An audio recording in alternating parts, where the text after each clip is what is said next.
नमस्कार मित्रांनो, तुमचं कबीर मल्टी सर्व्हिसेसमध्ये स्वागत आहे. आजच्या व्हिडिओमध्ये आपण railway recruitment cell, western railway जारी केलेल्या नोटिफिकेशनबद्दल बोलणार आहोत. Notification for engagement of apprenticeship ज्याच्यासाठी तुम्ही ऑनलाईन अप्लाय करू शकता. त्याचं ऑनलाईन फॉर्म अप्लाय कसा करायचा, स्टेप बाय स्टेप प्रोसेस बद्दल या व्हिडिओमध्ये तर आपण बोलणारच आहोत. या व्हिडिओला स्टार्ट करायच्या पहिले तुम्ही आमच्या चॅनलला सबस्क्राईब नाही केलं तर सबस्क्राईब करा, लाईक करा, शेअर करा, जेणेकरून तुम्हाला या पुढील सर्व अपडेट्स मिळू शकतील. तर बघा मित्रांनो, याचं ऑफिशियल ऑनलाईन पोर्टल ओपन झालेलं आहे. तुम्ही लॉग इन करू शकता रजिस्टर ID आणि पासवर्ड सोबत. जर तुम्ही रजिस्टर केलं असेल तर तुम्ही, आणखी रजिस्ट्रेशन केलं नसेल तर click here to registration option आहे सगळ्यात, त्याच्यावरती क्लिक करा.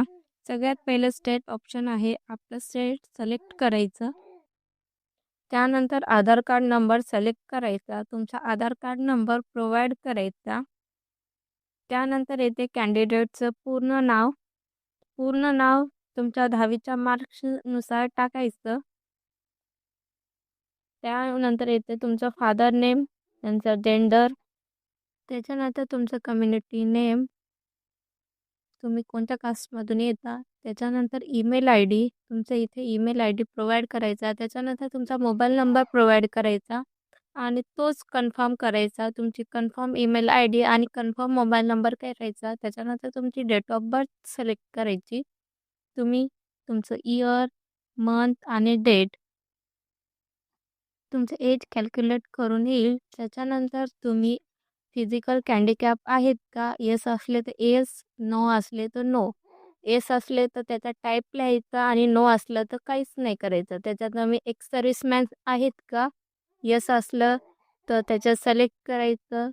त्याच्यानंतर तुमचं इयर, किती वर्षापासून तुम्ही जॉब करता, किंवा मंथ, आणि जर तुम्ही नसताल तर नो या बटनवर क्लिक करायचं. त्याच्यानंतर तुमचं ITचं क्वालिफिकेशन मिळेल. त्याच्यानंतर डेझिग्नेशन ट्रेड, तुम्ही कोणत्या ट्रेडमधून ITI केलेलं आहे, तुम्ही कोणत्या ट्रेडमधून पासआउट झालेले आहेत ते तिथे सिलेक्ट करायचं आणि नेक्स्ट बटनवर क्लिक करायचं. त्याच्यानंतर तुमचं रजिस्ट्रेशन सक्सेसफुल होईल. तुम्हाला OTPद्वारे किंवा ईमेलद्वारे ते तुम्हाला मिळालं जाईल. त्याच्यानंतर तुम्ही लॉग इन करू शकता. त्याच्यानंतर click here to log in बटनवर क्लिक करा. त्याच्यानंतर तुमचं ईमेलवर पडलेलं रजिस्ट्रेशन ID आणि पासवर्ड टाकून तुम्ही लॉग इन या बटनवर क्लिक करू शकता. तुमच्या ईमेल IDवर तुमचा रजिस्ट्रेशन ID आणि पासवर्ड दिला जाईल. त्याच्यानंतर लॉग इन करायचं. त्याच्यानंतर तुमच्या फोन नंबरवर OTP पडला असेल, तो OTP तिथे टाईप करायचा. त्याच्यानंतर तुम्ही व्हेरिफिकेशन ऑफ मोबाईल नंबरवर क्लिक करायचं. नंतर तुमचा मोबाईल नंबर व्हेरीफाय होईल. त्याच्यानंतर चेक करायचं, चेक बटनवर क्लिक करायचं.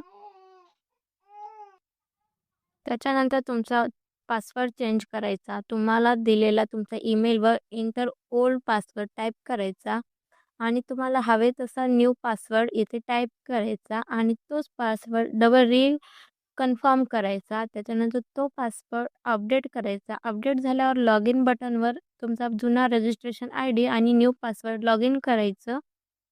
लॉग इन झाल्याच्या नंतर तुमचे रजिस्ट्रेशन डिटेल्स पुढे येईल. त्याच्यानंतर ॲप्लिकेशन फॉर्म भरायचं. तुम्हाला कोणत्या वर्कशॉपमध्ये अप्लाय करायचा तो वर्कशॉप तुम्ही इथे निवडायचा आणि त्याच्या पुढे नेक्स्ट सेव्ह बटनवर क्लिक करायचं.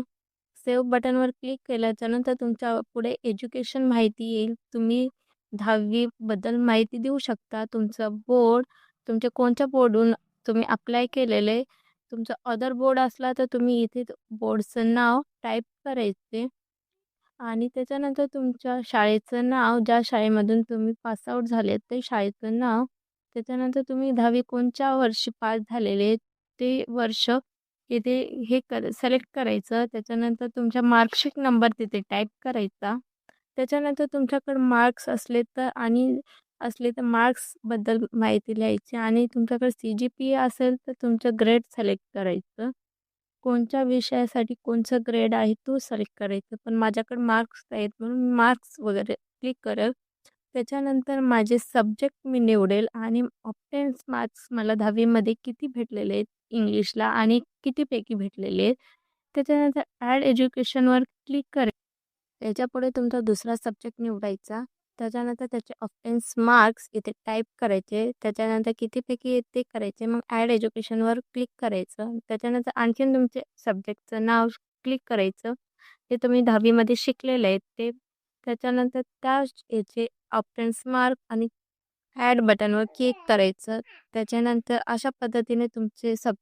अशा प्रकारे तुमचे सब्जेक्ट निवडायचे. त्याच्यानंतर total mark, out of mark आणि तुमचे पर्सेंटेज निघतील. त्याच्यानंतर तुमचा करस्पॉन्डिंग ॲड्रेस, तुमची सिटी आणि तुमचे स्टेट आणि त्याच्यानंतर तुमचा पिनकोड तिथे टाईप करायचा. त्यापुढे येईल तुमच्या टेक्निशियन आय-टी-आय क्वालिफिकेशन डिटेल्समध्ये तुम्ही आय-टी-आय ट्रेडमध्ये कोणत्या आय-टी-आयमधून पास झालेले, तो ट्रेड, त्याच्यानंतर इयर ऑफ पासिंग आणि सर्टिफिकेट नंबर. कोणत्या आय-टी-आयमधून पास झालं त्या आय-टी-आयचं नाव आणि सर्टिफिकेट इश्यू ऑथॉरिटी कुणी दिलेली आहे त्या ऑथॉरिटीचं नाव आणि त्यापुढे मग तुमचे मॅक्झिमम मार्क्स आउट ऑफ, त्याच्यानंतर तुमचे मार्क्स ऑफ 10 किती मिळाले ते आणि त्यानंतर तुमचे पर्सेंटेज. मग सेव्ह बटनवर क्लिक करायचं आणि ओके करायचं. याच्यापुढे तुम्ही तुमचे डॉक्युमेंट अपलोड करायचे. तुमचा फोटो, त्याच्यानंतर सिग्नेचर, तुमची 10वीची मार्कशीट आणि कास्ट सर्टिफिकेट.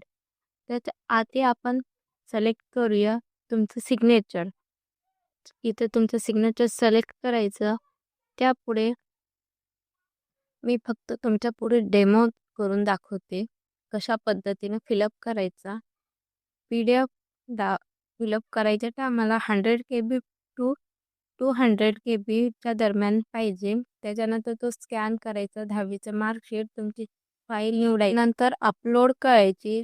ज्याच्यावर तुमचं डेट ऑफ बर्थ असेल ते मार्कशीट किंवा लिव्हिंग सर्टिफिकेट इथं अपलोड करायचा. त्यानंतर तुमचं आय-टी-आयचं मार्कशीट जर तुमच्याकडं सेमिस्टरनुसार असेल तर सेमिस्टरनुसार अप्लाय करायचं किंवा 1 इयरचं एकदाच असेल तर ते सुद्धा अप्लाय करायचं. तुमच्याकडे NCVTचं सर्टिफिकेट असेल तर ते स्कॅन करून इथे अपलोड करायचा आणि त्यानंतर तुमच्याकडं कास्ट सर्टिफिकेट असेल तर त्यालासुद्धा इथे अपलोड करायचा आणि सेल्फ डिक्लेरेशन म्हणजे नॉन क्रिमिनल तुम्ही जर OBC कास्टमध्ये येत असाल तर ते सुद्धा इथे अपलोड करायचं. त्यानंतर तुम्ही सेव्ह अँड प्रोसेस बटनवर क्लिक करायचं आणि त्यानंतर चेकबॉक्स बटनवरती क्लिक करायचं. चेकबॉक्स बटनवर क्लिक केल्याच्या नंतर सबमिट या बटनवरती क्लिक करायचं. तुमच्या पुढे ॲप्लिकेशन इज कंप्लीट असा मेसेज येईल. त्याच्यानंतर मेक पेमेंट आणि व्हेरीफाय पेमेंट हे ऑप्शन येतील. जर तुम्ही पेमेंट केली असेल आणि तुम्ही व्हेरीफाय करू शकता. आता सध्या आपल्याला मेक पेमेंटवर क्लिक करायचं. तुम्ही पेमेंट UPIद्वारे करू शकता. त्यापुढे तुमच्याकडं UPIचं बटन येतील. त्याच्यानंतर क्लिक करायचं. त्याच्यानंतर तुम्ही QR कोडने सुद्धा इथे पेमेंट करू शकता. QR कोड स्कॅन करायचा. त्याच्यानंतर पेमेंट करू शकता तुम्ही. पेमेंट झाल्याच्यानंतर तुमचा फॉर्म सबमिट होईल. त्यानंतर तुम्ही लॉग इन करू शकता. रजिस्ट्रेशन ID आणि पासवर्ड टाकून. तुम्हाला अशीच माहिती हवी असल्याच्यानंतर कबीर मल्टी सर्व्हिसेसला